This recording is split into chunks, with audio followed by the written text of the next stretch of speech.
This is Unit 8 of my Introduction to Marketing Full Semester curriculum, and this unit is all about social media campaigns and video marketing.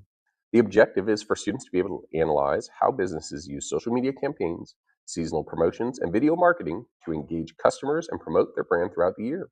The essential question, this is what I hope my students can answer upon conclusion of this unit, is as follows. How do businesses use social media and video marketing to stay relevant and connect with customers throughout the year? In all of my units, I provide the teacher with a teacher guide so they have an understanding as to what the pacing might look like from start to finish. And this particular unit is anywhere from 7 to 9 days, depending on how much time you give your students for editing, as well as storyboarding and revisions and whatnot. Because this is a commercial type of a unit, obviously there's a video component to it. So if you are a school that does not allow cell phones in any way, shape, or form, by all means, there are workarounds to this. You could have the final commercial done in a acted out way where they role play the commercial, or potentially if you have a one-to-one Chromebook, students may be able to use different types of apps out there. For example, iMovie or CapCut, the app, or other different types of apps where they can record from a Chromebook instead of a phone, but certainly using the phone with Instagram edits or CapCut is probably going to be the easiest for the commercial final deliverable of this unit. Enough about commercials, we'll talk about those shortly. Which post would make you stop scrolling? I have my students take about 30 seconds to look at the social media post below. I always give them 30 seconds of quiet so my professional participators that raise their hand, no matter what I say, will not have a chance to chime in and jump over the students that really want to take this in for everything that it's worth. They look at each of the images here, and after those 30 seconds, I give them a chance to discuss with a partner which post would grab their attention first, which one would they most likely click on, and what do they think the business is trying to get the customers to do, as well as what are they having in common, because there's always some kind of an underlying theme that you'll see within posts that are successful. This image is showing a blank on my side. Perhaps it's not on yours, but this one is the general overall definition of what is social media marketing. The anatomy of a social media post is as follows. Every part of a post has a purpose. When they work together, your post can become more effective. So there's the visual component that should be eye catching. It shouldn't be blurry. It should be the first thing that people are going to notice to see if they even want to learn more. The hashtags and keywords help people discover your content. So whoever your target market is, you will be using hashtags that are relevant to their interests and search history and their algorithm. The caption is what provides context and explains the post to give customers more information, and is another place where those keywords can be to further embed your video within the search history or search realm of your potential customer. And the call to action is telling what customers should do next. For example, shop now, visit today, order online, learn more. What is it that you want your customer to do? Which part of the social media post do you think is most important? In my opinion, I think it's the image. The image is the first thing I see, and that will determine whether or not I choose to even look at the rest. We then move into a content sort challenge. And I do give my students a worksheet that comes along with this unit. And on here, they will get to keep four and eliminate four. So if you are the marketing team for Sunrise Coffee Company, we will review the next 8 slides, which are or 4 slides with 2 posts on each of them, and decide which posts deserve to stay and which posts deserve to go.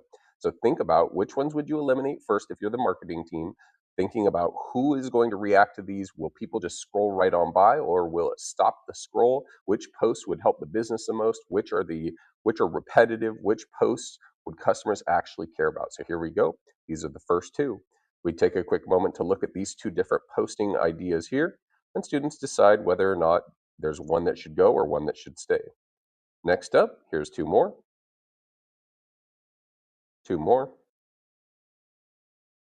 and the last two.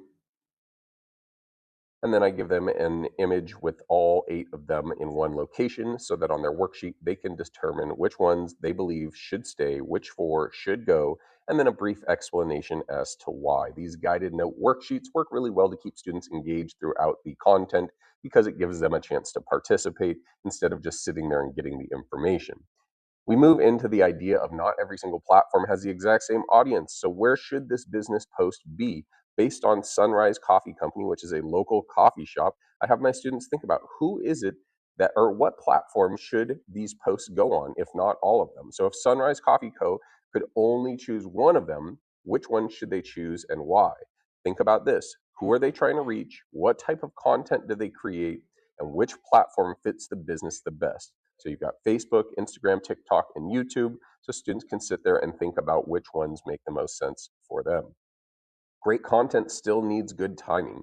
You may have the best content out there, but if the timing is off, then perhaps you're going to miss the mark. For example, pumpkin spice is a big seller, especially for some of those big chain coffee companies. So when you hit October, you better believe that pumpkin spice culture comes out and you see it all over social media. It's relevant, it's seasonal, it's expected. But if you drop pumpkin spice out of nowhere in April, it's out of season, it's less relevant, it's less interest. You got to see which one of these is going to perform better, and it's pretty obvious. The right content at the wrong time can still fail. Seasonal marketing doesn't necessarily have to land within the seasons. It could also be event marketing. For example, if you have a big marathon race coming to your town in, let's say, April, perhaps then you would be able to post for that April marathon if you are like a health food company or something of that nature there. It doesn't have to just be around seasonality. It could be around events. It could be around a whole host of different things that are happening at different times throughout the year. So I get my students to think about spring, fall, summer, and winter because they're most conceptually the easiest to access. And then we go back over to the worksheet where the students will then take a look at a calendar.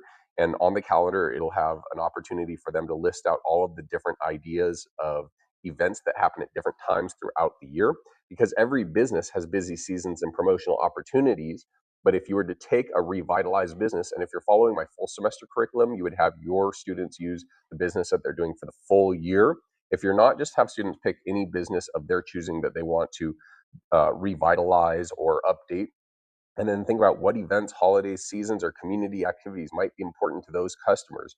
And then with a partner within your team, if you're working in a team, which months would be busiest, which months would be slower, what events could you promote around, what holidays matter to your customers, and think about which months are you going to be busiest, which months would be slow. What are the things that matter as to when you make your posts? And so you'll fill that in on the worksheet. And then we talk about how you actually measure success. Creating a post is only the beginning. Businesses also track results. So if you've got Sunrise Coffee Company, they may be great marketers and they create all of this top tier content, but are the results actually meeting the expectations? And what is a metric that you're looking for in terms of a quantifiable metric of success? So is it likes, is it comments, shares, views, reach? Is it people that come in and say, hey, you said 10% off? If you show me the social media post and then they show you the post and then you document that, is that something that happens? Which metric would matter most for Sunrise Coffee? And we think about that also relevant to our business. Content can go very far in the terms of just images and pictures and the stills, but one idea, many platforms have more impact when you share it, especially using a moving image in the form of a video, a post, a reel, and then ultimately it turns into a commercial. So let's talk about how we can create more powerful video content. So we watched this quick commercial, and it's more of an infomercial on Flex Tape. It has 35 million plus views on it, which is absurd. It's one of the top rated commercials or viewed commercials, and it's because of the silliness and absolute mayhem of this commercial. As students watch this, think about what grabs your attention, what is the problem, what is the solution, the call to action, and how is the brand represented.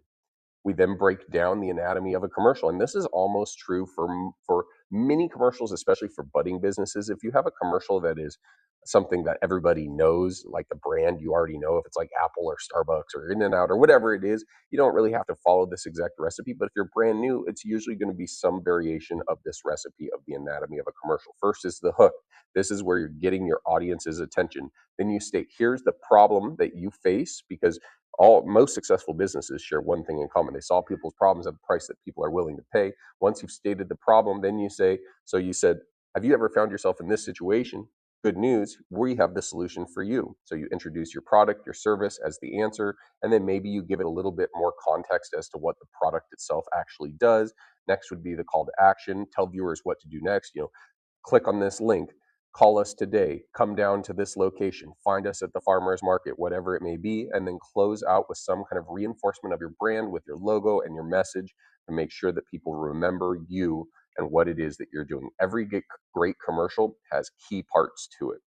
So now let's break down each one of these individual components. The hook. It's the first few seconds to decide if people want to keep watching. It grabs the attention, makes people want to see more. I saw this boat in half. Yeah, it's absolutely ridiculous, but it gets people to watch. So think about examples of hooks. What if I told you, or most people don't know this? Which hook would make you keep watching? Next, we state the problem. Have you ever found yourself in a situation where you're running late? You have a dead phone. It's a hot summer day. The problem gives people a reason to care. Then the solution shows how your product or service helps the customer. So the problem might be you're running late. And the solution is you grab a quick coffee on your way to work. You have a dead phone. Guess what? Keep your phone charged all day. It's a hot summer day. Cool off with an ice cold drink. These are the solutions. The call to action would be shop now, visit today, call for a free quote, and more. Close with the brand. This could be like your logo. This could be you thanking people for their continued support of your business, and then a clear message, easy to remember. Consider using your slogan, something that sticks in people's mind, and keep it consistent every single time. Close with the brand so viewers remember you. Every commercial follows a story, and in most cases, it's the hook, the problem, the solution, call to action, and brand.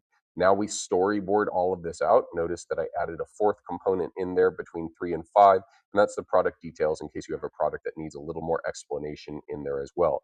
This is also on the worksheet where students are completing the storyboard of their potential commercial that they will be creating. Here's an example of how that storyboard could look for Sunrise Coffee Company.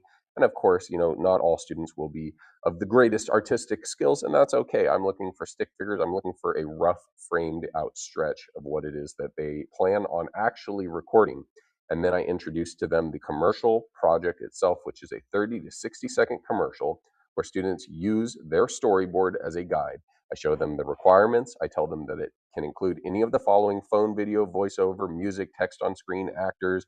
More options are possible with teacher permission. And I put that because some students might ask for props. Some students might actually try to coordinate to go downtown after school to video on their own time. And I'm okay with all of that as long as their parents are good with it. Starting your planning before filming is always going to be critical to your success. So the rubric and general filming ideas are as follows. If you want to get full credit, it has to encompass all of the things that we've discussed so far. The filming ideas: consider using your phone, voiceover, multiple camera angles, actors.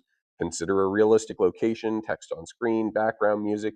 I don't care what students edit it on. I personally would probably recommend CapCut, IG Edits, iMovie, or something else that they're familiar with. And then with that, I share with them the most common commercial mistakes. This is usually going to be no hook, no problem, no call to action. You can't hear the audio. It's too long. It's too short. It doesn't show the product or service. If you keep it simple and you tell a story, you'll leave an impact. And lastly, we close out with the commercial showcase where students will vote as a class. We watch the commercials, and this does two things. One, by letting students know that we'll watch your commercial, it puts a little bit of accountability on them to make sure they're creating a quality product. And then from there, once we watch the commercial, we provide feedback. We vote for the strongest marketing campaign, best overall, most creative, strongest hook, best storytelling, and most professional. And you can scrap any of those if you choose to. It could just be best commercial overall, and that is completely sufficient. The ways that I accept this in terms of submission is usually going to be either an airdrop or an MP4 that gets dropped inside of my Google Drive. Folks, that concludes this unit.